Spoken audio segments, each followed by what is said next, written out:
The Legend of Korra good? Yes. And no. It's complicated. I will be doing my review in 2 lists. What I think the show did well, and what the show did poorly. But let's first roll into what the show did really well.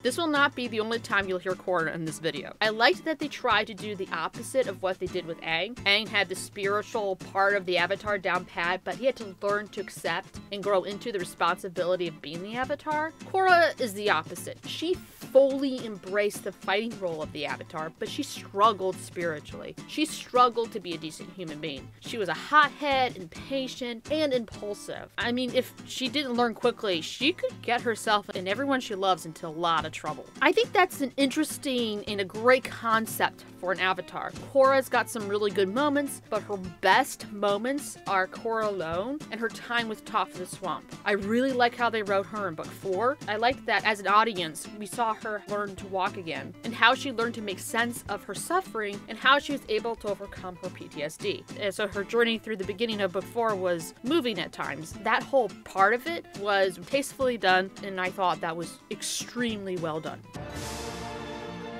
He was rough at first. The writers tried too hard to make him Sokka 2.0, but BOLIN eventually becomes his own. He has a bit of a character arc, he matures a little and learns a new skill at the end. I was rooting for him, especially after book 1.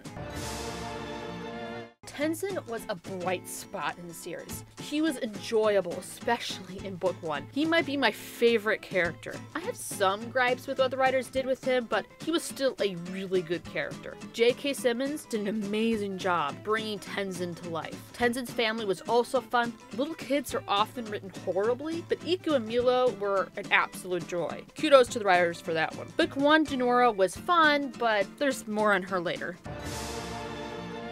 I loved VARRICK. He is an amazing and funny character. He's eccentric, but he's smarter than he lets on. John Michael Hickens does him superbly. I liked Lin a lot too, especially in book 1. I enjoyed the relationship she had with Tenzin. She had a hiccup in book 2, but everything in book 2 was a major hiccup. Lin is like her mother, but different.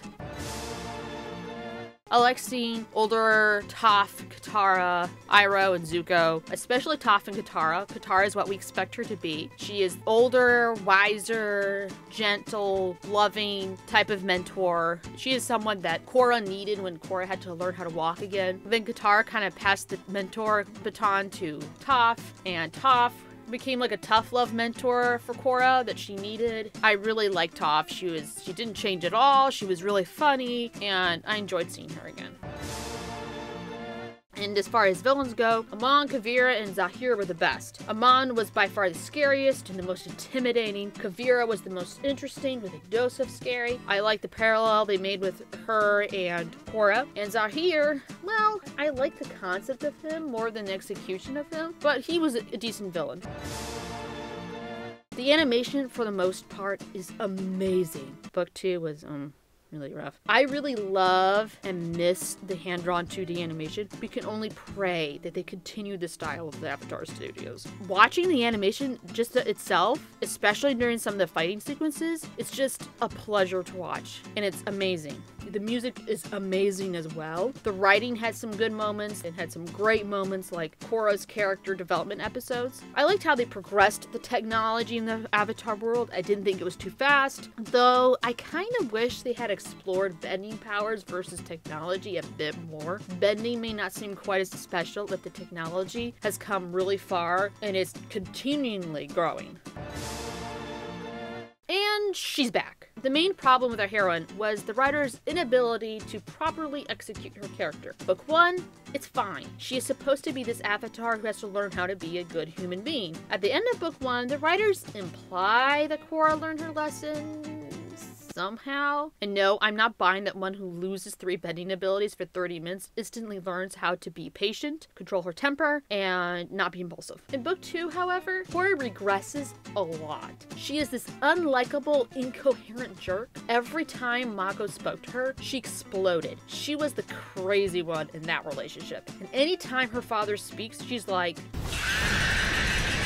And then, Unalaq brings soldiers to her home tribe. She does nothing. She only cares when her parents are falsely arrested. A war begins. Avatar, Korra, does nothing. She blames herself for the war, and so decides the next logical thing to do is to get Republic City involved in a war. She's like, I'll solve the Civil War problem by potentially creating a world war. The president was right to say no, and Mako was right to snitch on her when she tried to steal Republic City's troops. Man, that's exactly what an avatar is supposed to do. In book 3, she's a bit better, but she's got the same character issues she did in book 1. I mean, she's still committing elderly abuse. In book 4, we actually see Korra grow, but it comes a bit too late. This growth should have happened in mid-book 2 or at the beginning of book 2. I think the writers wanted us to believe she had grown up quite a bit since book 1, but we don't see any of it until book 4. The writing of Korra is conflicted. There are plenty of times when she was portrayed as being in the right whilst being a jerk or being stupid, but I think the writers somehow realized their mistake and finally gave her a great character arc at the beginning of book 4. The execution of Korra's character was really poor for 3 books, and I think that's why a lot of people don't like her. Unalog was a stupid villain. I still haven't figured out what he was trying to accomplish. Jinora became boring and a little too perfect after book 1. Her ability to spirit Skype seems a bit convenient and makes things too easy. Jinora defeats Unalog somehow. I still don't know what she did. She descended from the heavens and bestowed a light bulb or something to Korra? I think?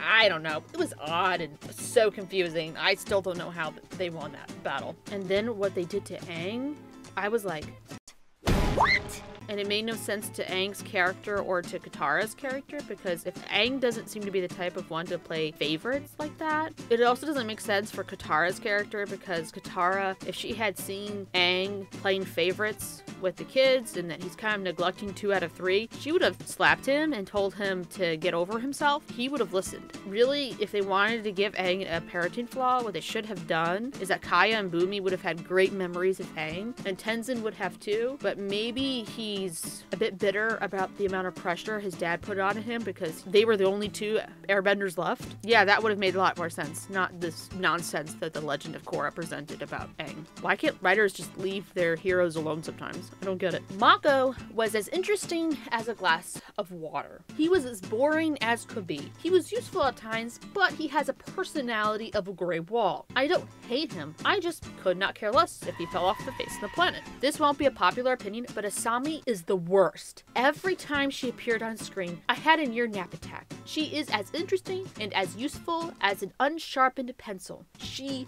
maybe electrocuted 5 people. I guess she helped invent those hummingbird things, but we didn't need a whole new boring character for that. I hate to break it to everyone, but pretty and smart do not make for a personality. Not an interesting one anyway. In book 1, I thought for sure she tried to hit Mako with her scooter on purpose, and maybe she was a villain, and oh, that's why I thought that. That would have been better.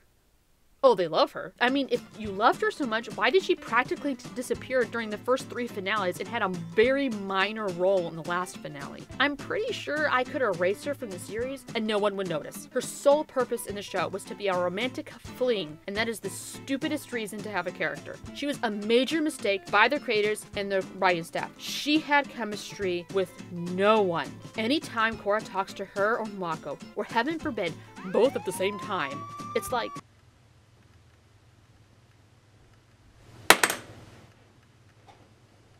I mean, it is like trying to have a conversation with your Christmas tree. It's pretty, but it makes for a terrible conversationalist. Honestly, I was really rooting for Mako and Asami to get married and then disappear. Just never show up again. But really, all of this comes down to the writing of the show. This show has got some great, funny, really good writing moments, but it also has some really bad, questionable parts. Now, I know Nickelodeon didn't have The Legend of Korra's back, but for the most part, especially for book 2 through 4, the writers knew the limitations. They knew that each book would have less episodes than The Last Airbender. So I can't really excuse the poor writing completely or even mostly. The poor writing is mostly the writer's fault, not Nickelodeon's. I mean, Team Avatar was a wreck, and that's why they spend most of their time separate from each other. Because Korra, BOLIN, Asami, and Mako did not have chemistry with each other at all. Mako and BOLIN had some chemistry with each other when they were just the two of them, but when all four together, it just feels very contrived and awkward. But the biggest problem was that the writers tried to do too much in a short amount of time. This was also the greatest weakness of book 1. They had a great build-up for Amon, but it fizzled out real bad.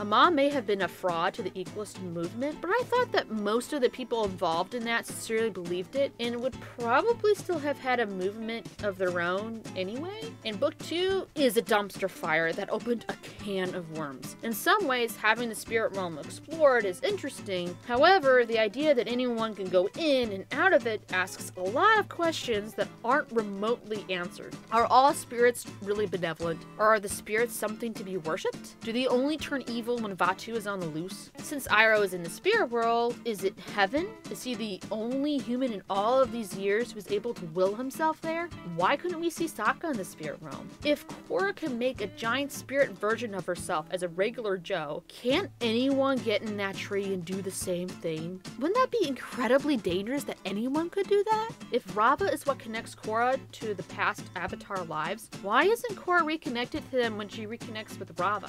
If Rava died, how could Korra reconnect with her at all? How could Korra go into the Avatar state in book 3 if Rava and she were disconnected? Isn't Rava the reason why any of the Avatars go into the Avatar state? The lore that book 2 presents doesn't necessarily ruin the lore of The Last Airbender, but it is confusing at best. I mean, Korra being disconnected from her Avatar past lives should have been something that they should have explored more deeply, other than just saying in one episode, oh, I can't reconnect with them and it might be forever. Isn't this a big deal? I didn't like that at all. She should not have been severed from her past Avatar lives. I think that was a huge mistake. Book 3 has a slow and kind of awkward beginning, but it ends really well. Book 4 is probably the most consistent book in the series, but it has its own problems. I personally think Tenzin should have helped Korra and not Zahir. I know Tenzin isn't so-called spiritual, but he could have given the same advice and have gotten the same results. I liked that Tenzin was